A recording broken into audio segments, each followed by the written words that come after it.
I'm Linda, and welcome to my workshop. This is a place where you can do, well, there's really not any rules. I really don't go by any rules, or if there are rules, we're going to break them right away anyway. We're going to show you some wild and wonderful things. I'm a woman who's a bit obsessed about having things match. So today on the show, we're going to have people that, for instance, my shoes match my skirt, and we're going to have somebody who's going to show us how to do that. Matches my t-shirt, matches my jacket, matches my glasses, and of course matches my purse. So I know I'm a bit obsessed about this, and I know it is a little crazy, but it is a lot of fun. So we'll show you how to do that. But also on the show, we've got On the Road with Linda, and I've gone to give you a tour of a house that's just extraordinary. It's just amazing. She's done some wonderful decorating things. It's Linda Boda's house, and you're going to like that one too. But joining me to help me do this is Joy Fox. It's great to have you here. Hi, Linda. Nice to see you again. Yes, Joy and I met on a cruise, and we didn't know each other. She was the knitting person on the cruise. I was the sewing person on the cruise. And we just had such a wonderful time. We even shared a room. I mean, we just had great fun. We have pictures of us with the captain, which was rather splendid. Very special. Yeah, and the scenery on that cruise was just amazing. Delightful. Yes. Yeah. So I think the interesting thing, too, is that you don't sew very much, and I don't knit very much, but you did this top. I did. And then I did this purse. I knit. Yeah. So we kind of shared that as well, and that was good. We exchanged our skills, didn't we? Yes. So since you did this top and the skirt, you've now made the purse to match. I mean, there's nothing more perfect than using the fabric. That way you don't have to go, you know, so often you went around to try and find something to match. You're not going to find it, but you're going to make it. This was just the bottom of the skirt. So let's see. So you, okay, and you've got some appliques on there, so you did a little bit of ribbon. Which was cut out. It's just cut out from another piece of fabric, and I put that on afterwards. Oh, I love the idea of knitting.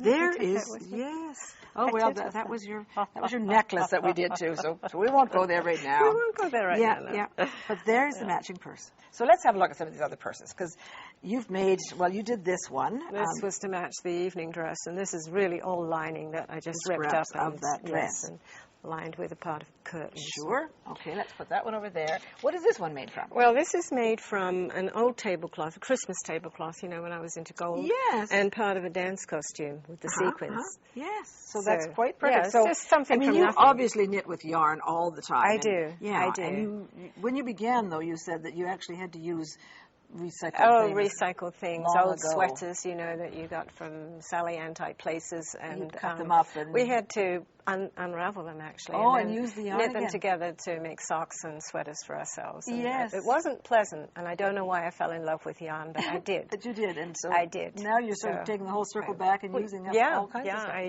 I don't waste things. No, and this looks to be sort of on the same theme as this. It was a piece of leftover material, so I simply cast off a few stitches and made a round shape, crocheted a button, upholstery cord, and also the little beads that, you know, the string of beads in the upholstery departments.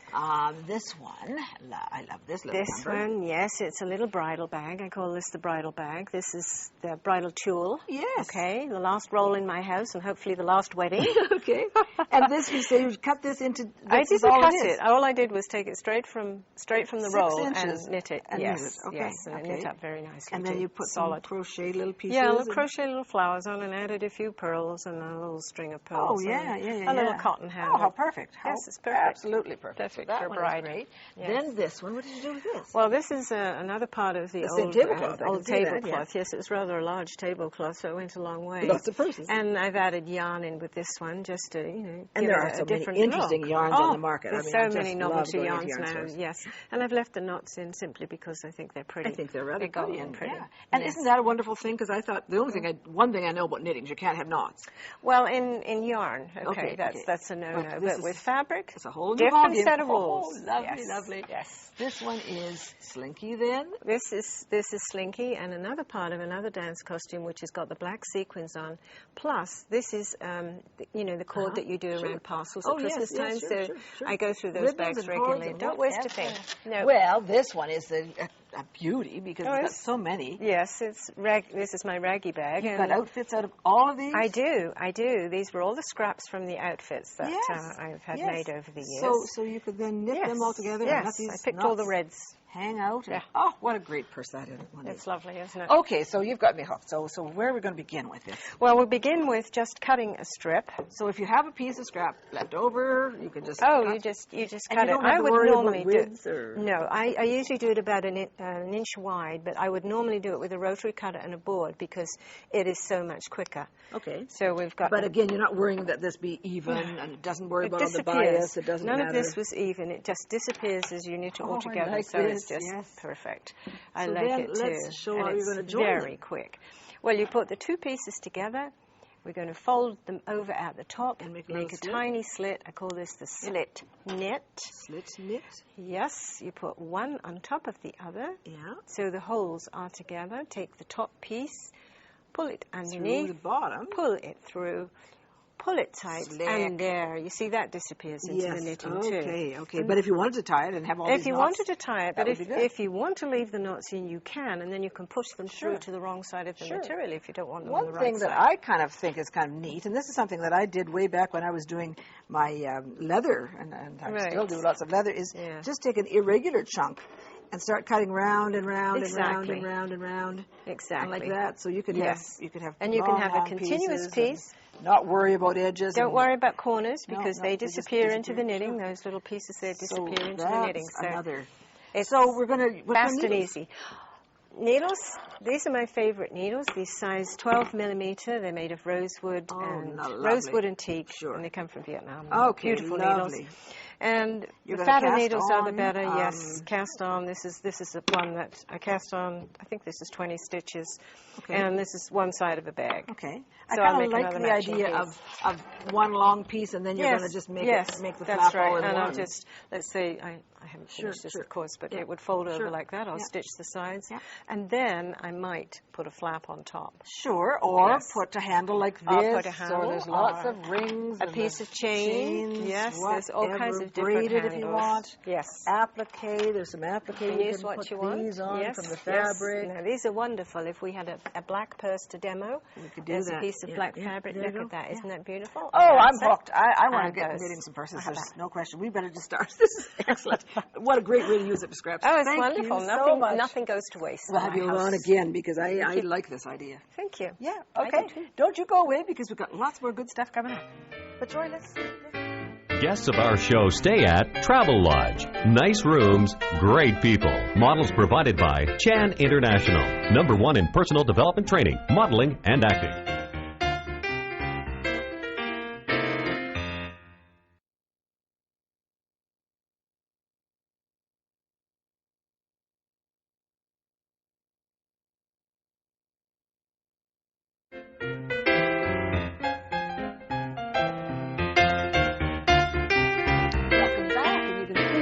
Is all about matching. I'm not always completely coordinated, but today I am matching, and the shoes are a very important part of that, and I've always been impressed with shoes.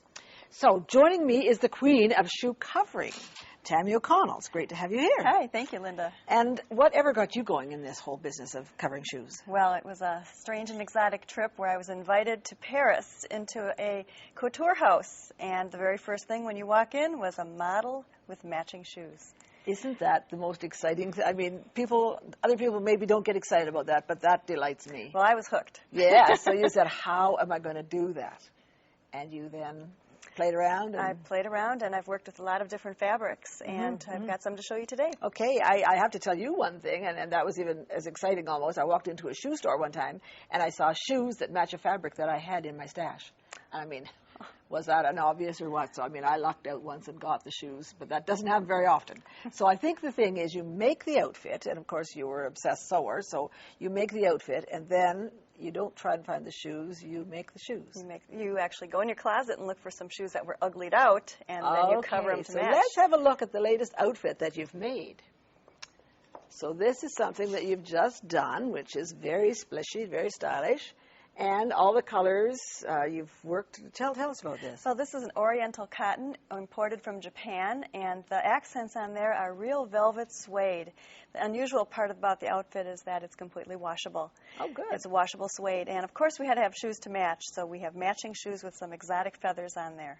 So, I mean, that is the ultimate. You would search for years to find the shoes, anyway, you could do it. Right. Thank you so much. All right. I see one here just as I'm coming across. Is this one is kind of a splishy looking too? Well, this is a sheath dress from a pattern that was from 1956, and it features a peacock tail, and so that needed a very special pair of shoes. So we've covered these pumps.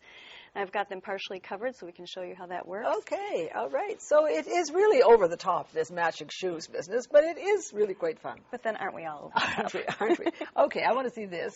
So this is one that you've taken, and so you say you start with old shoes, ones that you like and have loved, and they fit. Yes. The only problem with the shoes that you may have is that they've uglied out. They're scuffed or just not as new looking as they had been. And of course, with styles of shoes these days, it doesn't really make a whole lot of difference. We've got short heels, long, we've got all kinds of things. So you could probably kind of bring back some that have been, and so those ones, then you've used braid around the edge? That's actually vintage braid from 1923. Oh, nice. So it's a way to celebrate some of the things in your stash. And this looks sort of like Lycra, is it? Or? It absolutely is. It's made to match a swimming suit. Oh, you are over the top. Okay, swimming suits have to match, of course.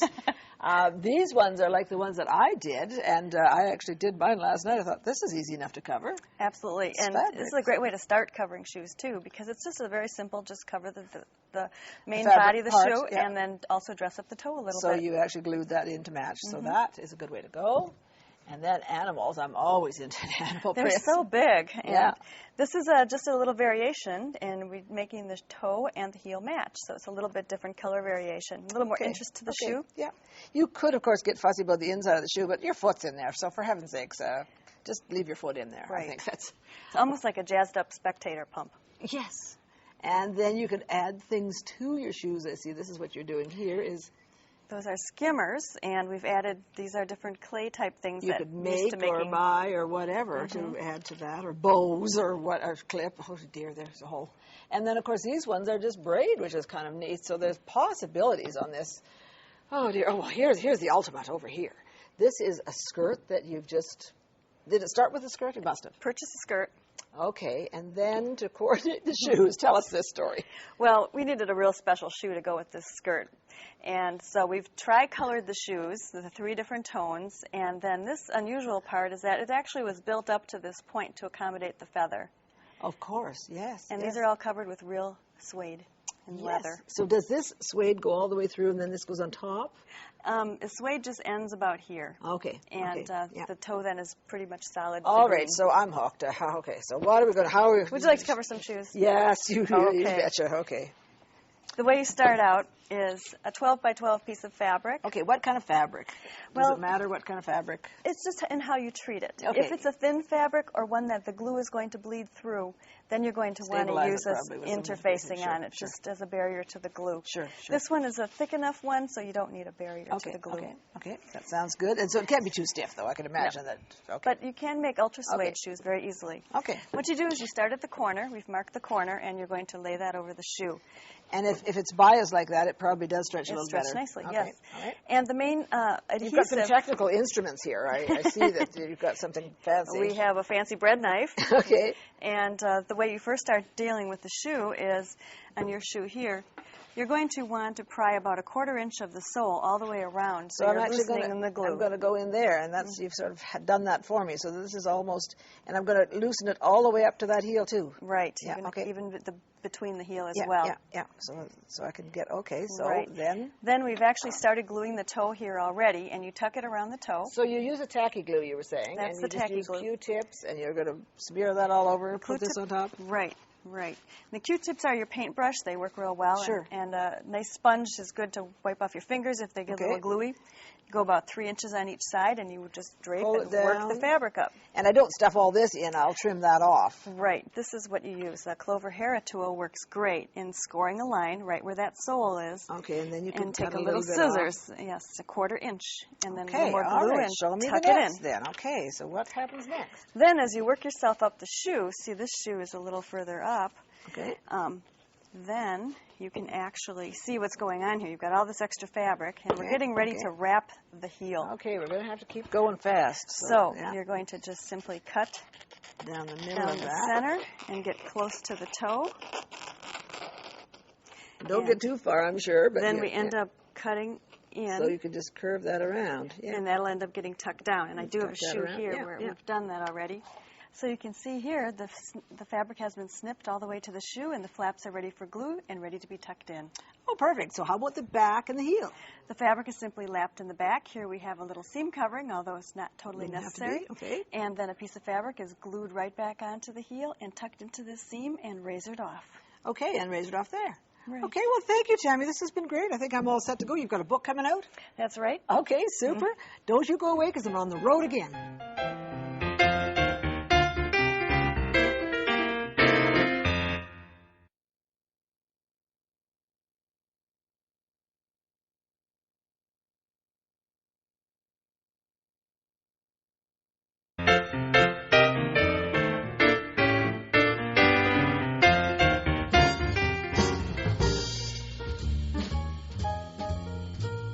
Oh boy, have I hit the jackpot today.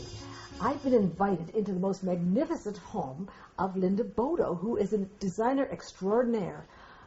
Thank you, Linda. Thank you for inviting us. There's nothing I like better than seeing inside somebody's house and what they've done with it, and you've just done amazing things. Thank you so much. Tell me about it. Well, tell me how you got going in this. Well, I'm a prop designer, and I have been for a great many years. So I've taken a little bit of that knowledge and brought it into the home. Wonderful. Yeah. And as you can tell, I kind of like my leopard skin. So that's a theme that I've got going through the house. I can relate to that one, all right. Yes. I created this slipcover on the bottom specifically for the dogs, just to protect the leather, but I kind of like the look that it's not just all one solid piece. Oh, I think that's great and functional so that you can take it off. Absolutely. Yeah, it is. Well, tell me then what. Oh, this you've got to tell me about this. Oh, this is my water cooler. Oh, I love it is. Those ugly things. Exactly. Very white, very bland looking. Yes. And I just finally had enough of it. Now, I use a lot of sonotubing in my business. Those are those great big things that you see in the forms. They're sort of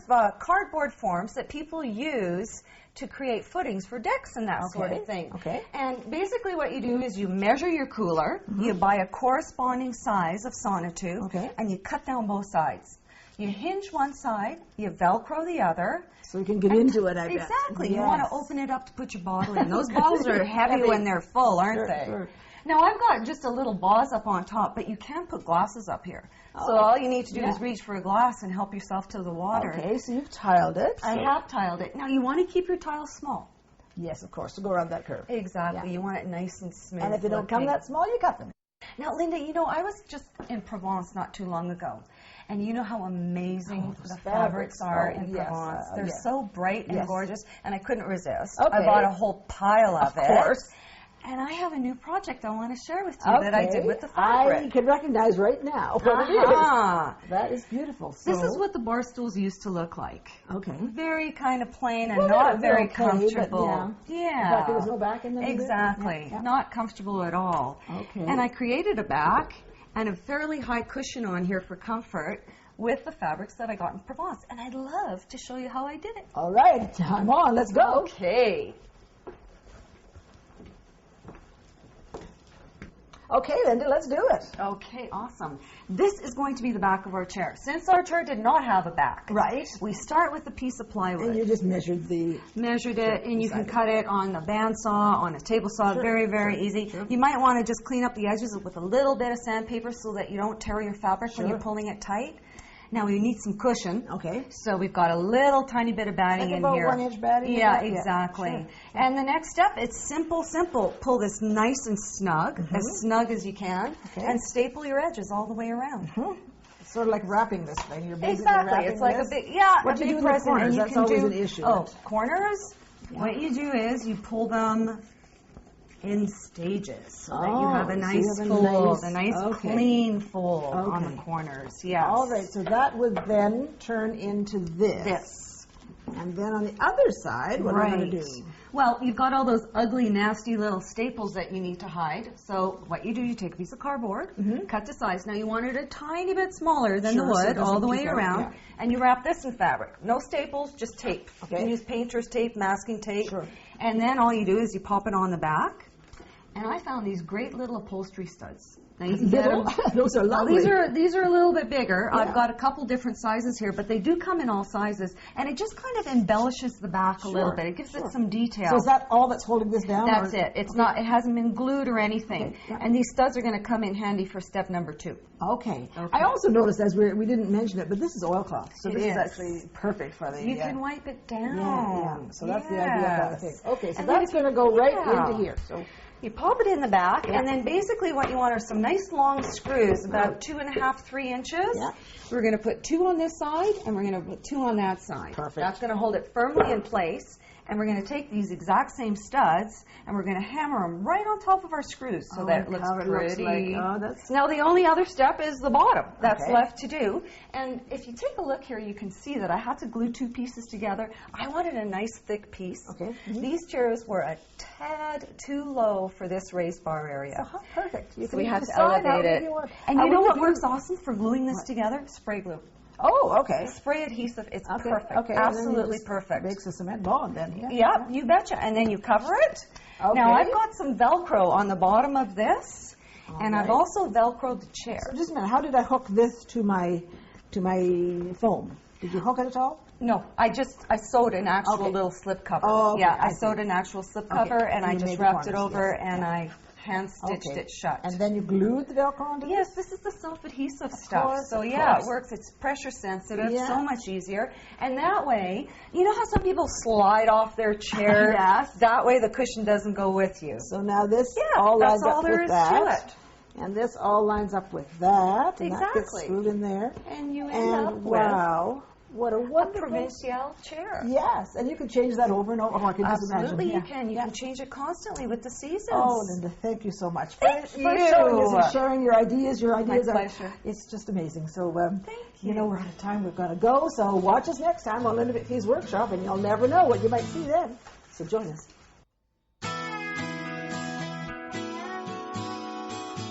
To receive the companion book for this series with all of the project details, send $19.98 to the address on your screen or call 1-888-MacPhee or visit us on the web at www.macpheeworkshop.com. Sponsored in part by Janome, quality sewing machines since 1921. And by Rowenta, the garment care experts, meeting the needs of the sewing enthusiast for over 100 years with high-performance irons, steamers, steam generators, and ironing boards. And Wonderfill Specialty Threads, thread for the way you sew.